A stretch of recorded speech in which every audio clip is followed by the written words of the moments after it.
осында келген жас жігіттер, апалар, қарындастар, ағалар. Қазақтың спортпен беріп келе жатқан дәстүрі бар. Келін алу, той жасау. Өзіміздің Қазақстан егемендік болғаннан бері осы дәстүрдің келе жатқаны біз үшін өте қуанышты. Қазақ халқы өмірі бұндай дәстүрді өмірі ұмытпайды. Қандай қиыншылық болсын, қандай жаман. Видите, как говорить надо. Өзіміздің дәстүрімізді кең дастарханда істеп, өзіміздің қазақтың абыройын көтеруге дайын. Сондықтан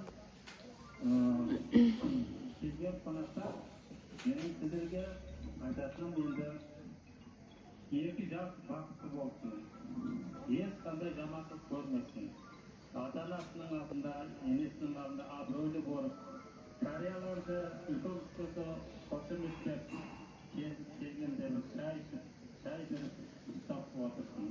Барлығыңызда сау-саламат тілеп, осындай қыздарыңыз болса, осындай жақсы той бола берсін. Әрбір семьяда осындай бақытты той, думан бола берсін. Ура! Все.